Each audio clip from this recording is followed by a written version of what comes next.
In this video, we will see how to improve the accuracy of a property method. We will use two options or features provided by Aspen Plus. These are the calculation of missing parameters using UNIFAC and the regression or evaluation step. If you are starting with Aspen Plus from scratch, then we strongly advise you to watch only the first part of this video covering the UNIFAC method. If, however, you are a little bit more advanced, you can watch the entire video to learn how you can use the regression step as an advanced alternative approach if the accuracy data for the process you want to model is extremely important. Now, to demonstrate an example of how we can further improve the accuracy of a given model, let's look at the following set of compounds as part of our chemical process. So here I have entered three compounds: acetone, mec or methyl ethyl ketone, and 1-hexene. These components are chosen to demonstrate the improvement of the accuracy of the default property method for a chemical process, which is in our case NRTL, as we have seen in a previous video. Now, on the properties environment, go to Methods, then Binary Interaction, then click on our property method, NRTL1.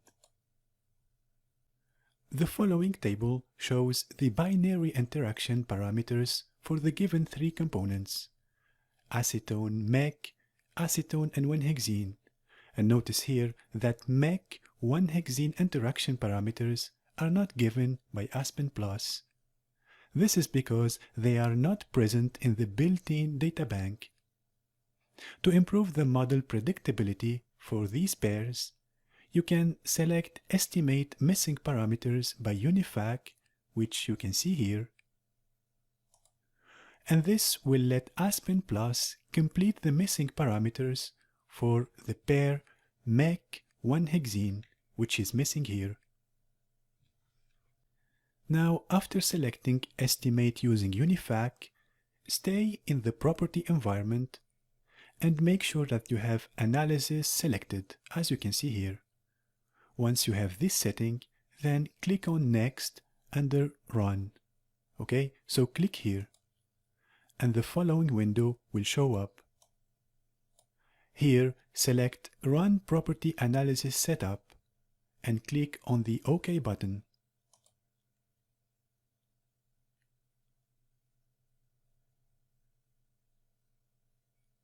This control panel is telling us that the table generation is completed. Switch back to binary interaction, and you will notice that Aspen Plus has already calculated the pairwise interaction parameters for mec 1-hexene, as you can see here. Notice here though that the source for the last row that you can see here is now RPCES, which means utilizing property constant estimation regression. The property constant estimation regression provides the Bondi method for estimating the parameters for UNIFAC functional groups. The Aspen Plus physical property system uses these parameters in the UNIFAC models. The Bondi method requires only the molecular structure as an input. Keep in mind, under some circumstances, you may have to add additional data banks so that Aspen Plus can calculate the missing parameters. Now, you may wish to carry out data analysis at this stage to check for the property model applicability. So, to do that, click on the Binary Analysis button that you can see here at the right top corner of Home ribbon. This will open a new tab that you can see here. Under Binary Analysis, Analysis Type, you may select Gibbs energy of mixing, temperature or pressure profile as a function of mole fraction to see whether the binary mixture of mec and 1-hexene forms an ideal mixture or deviates from ideality. So in our case here, let's select the pxy to get the plot of bubble and dew point pressure as a function of mole fraction of hexene in the binary system made of hexene and mech. So our first component is hexene and the second one is mech. And in this analysis, the mole fraction of hexene will vary. And here we will do the plot for a temperature equal to 25 degrees Celsius. You can do it, of course, for other temperatures. So basically here, this feature will carry out analysis via plotting the isothermal, dew, and bubble point pressures as a function of mole fraction of one hexene to see the deviation from ideality. So now, click on Run Analysis, and Aspen Plus shows the pressure plot for the selected binary mixture, as seen here.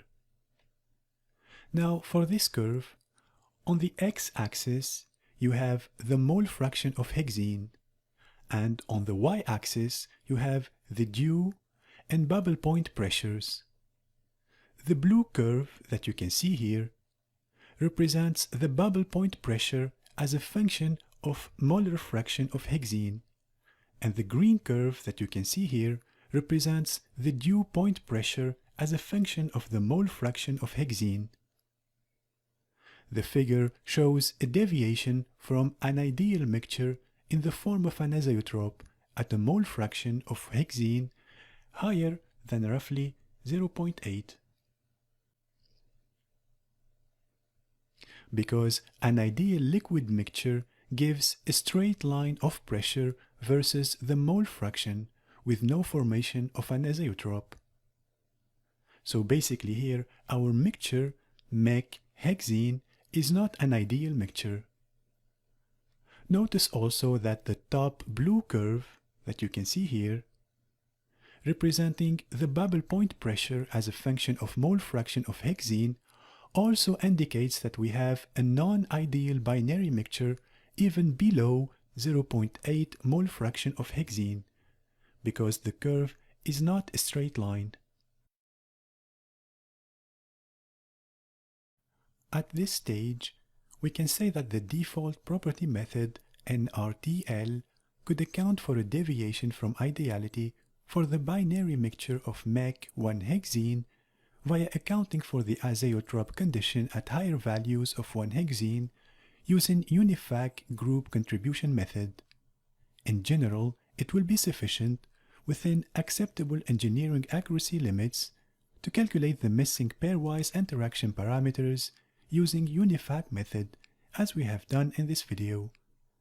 Nevertheless, if more accuracy is required, then the experimental data can be retrieved from the thermodata engine, more commonly referred to as TDE, which is a thermodynamic data correlation, evaluation and prediction tool provided with Aspen Plus through a long-term collaboration agreement with the National Institute of Standards and Technology, NIST. The purpose of the thermodata engine software is to provide accurate thermodynamic and transport property data based on the principles of dynamic data evaluation. Critical and accurate evaluation is based on published experimental data stored in a program database, predicted values based on molecular structure and corresponding states methods, and user-supplied data if applicable. The NIST source database contains more than 24,000 pure components, more than 30,000 binary pairs, and is updated on a regular basis. Now let's see how to improve the accuracy of pairwise interactions using this last method. To do that, you can either open a new simulation with the same three components or start from the previous one. In my case, I will start from the previous simulation, so click here on NRTL to get back to this tab here, and to use this new method, you need first to erase or delete the results from the previous method. So select the row of MEC hexene mixture, right-click on it and delete it. And before to start the new method, first deselect estimate using UniFac. Otherwise, your results will be different from what I'm going to show you next. Then click on the Nest button as seen here, and the Thermodata Engine window shows up. This feature will retrieve experiment-based data for the binary mixture of MEC 1-hexene with the help of NIST TDE database. So select binary mixture, then specify the two components to evaluate, in our case MEC and 1-hexene. Once you do that, click on the Retrieve Data button.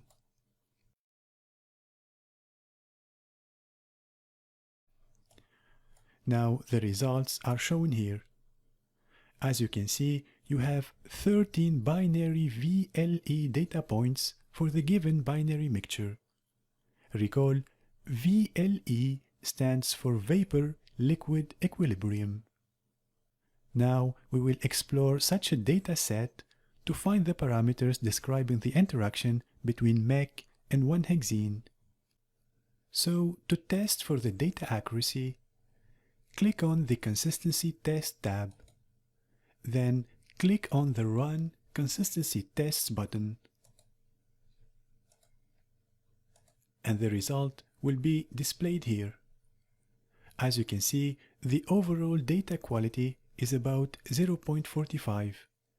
Keep in mind, the closer to 1 the value is, the better the data quality will be. Now let's go back to the Experimental Data tab window.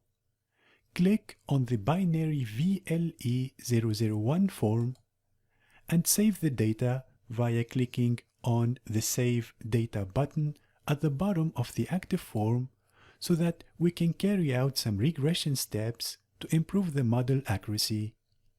The Save window pops up.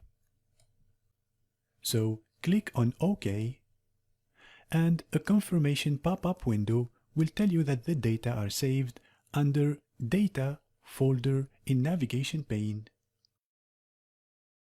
Of course, you may rename the data set to a name of your choice by right-clicking on the data set shown under Data folder and selecting Rename submenu from the short pop-up context menu.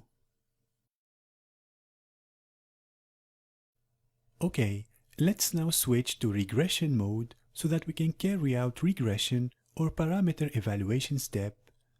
To do that, click on the regression button that you can see here and which is found in the Run Mode ribbon. And once you switch to regression mode, you can see here a regression folder that will appear. The regression folder icon becomes half-filled red circle, as you can see here, indicating that it requires further input data to be dealt with in regression mode. So let me first close this window here. Then under Regression tab form, click on New, as you can see here. And the Create New ID tab pops up, so click on OK. Here you have the choice to either carry out regression or parameter evaluation using the given model. We will try both to see how they affect the performance of the property model being examined. Let's first try the evaluation step and retain the same property method, which is NRTL. Next, double-click here on the cell to specify and enter the data we have saved previously, BVLE001 for MEC and hexene. Next, click on the Next button that you can see here, found in Run tab within Home ribbon, to carry out the evaluation step. The Data Regression Input Complete window pops up. Select the first option, Run Data Regression Cases, then click on OK. Here you can see the Data Regression Run Selection window, which allows you to select the right data set to be examined. So click here DR1, then click on OK.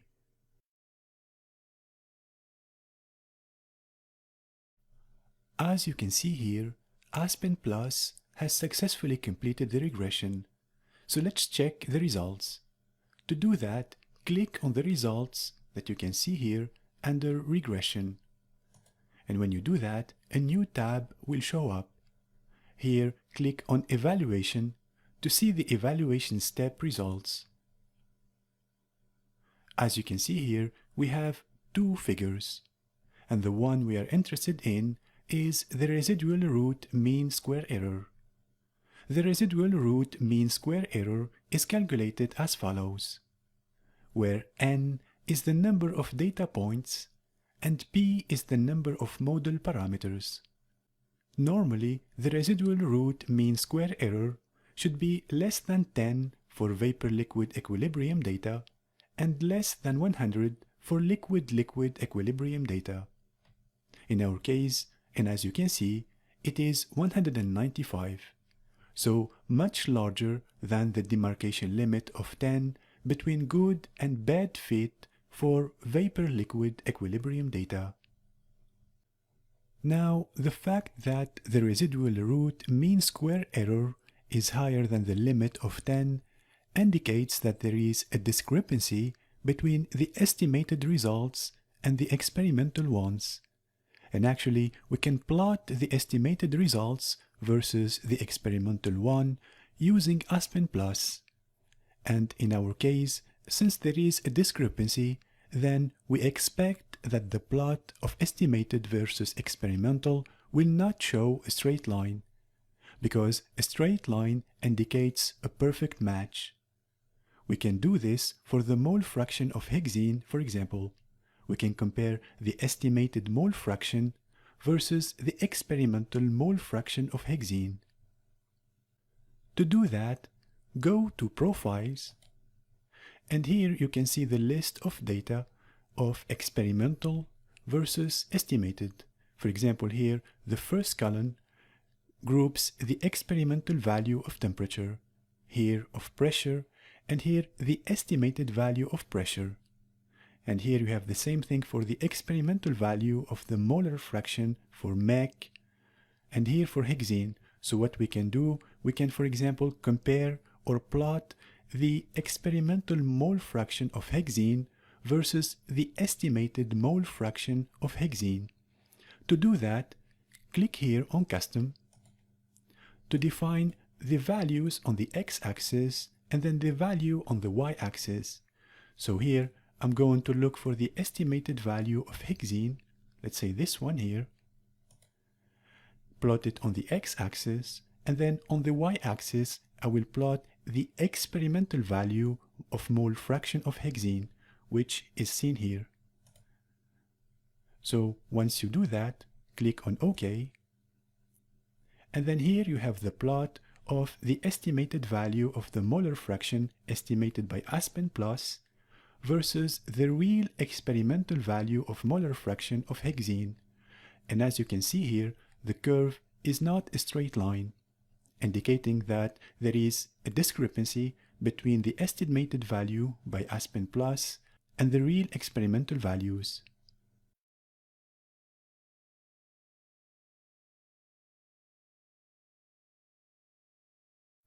Okay, now to improve the fit, let's switch to regression mode for calculation type. So click here on DR1 tab, then select regression instead of evaluation. Then go to parameters. As you can see here, there is a half-filled red circle, so require input data. So click here. Then define the property model parameters and component as follows. First, double-click here, then select binary parameters. Then for the name, select NRTL. Then here you can type 1 because we're going to fill 2 columns. Then here MEC, and here select hexene. Then go to the second column, click here on binary parameters, select here NRTL, type here 2, column 2, then here select MEC and 1 hexene.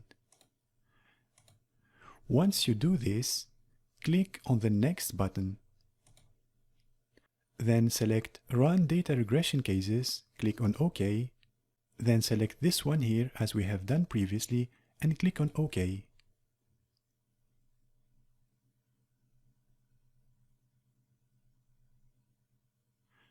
As you can see here, Aspen Plus has completed the calculation. Now, to view the new results, click here on DR1 Results.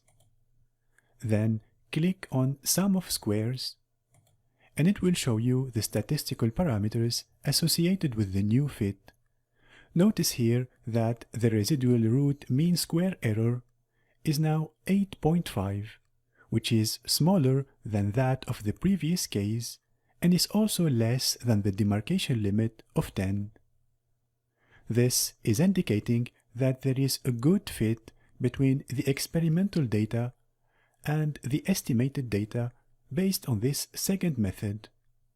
And actually, we can check this by plotting the curve for example, the estimated mole fraction of hexene versus the experimental mole fraction of hexene. To do that, first click on Profiles, then click here on Custom as we did in the previous case. Now select for the x-axis the estimated mole fraction of hexene. Then on the y-axis the experimental mole fraction of hexene, which is here. Then click on OK. And as you can see here, the plot is quite similar to a straight line, indicating almost a perfect match between the experimental data and the second set of estimated data using the second method. Now, as I said at the beginning of this video, the feature and tools discussed in this video are more adapted for advanced users. But don't panic about this and these complex regression aspects of experimental data. In the first place, we will be satisfied with the simplest way, that is, calculation of the missing parameters using unified group contribution method. However, the regression and evaluation steps will be left as an advanced alternative approach if the accuracy of data for a given chemical process is extremely important. So, keep in mind, advanced tools and features are built in Aspen Plus that you can use to further improve the accuracy of your data.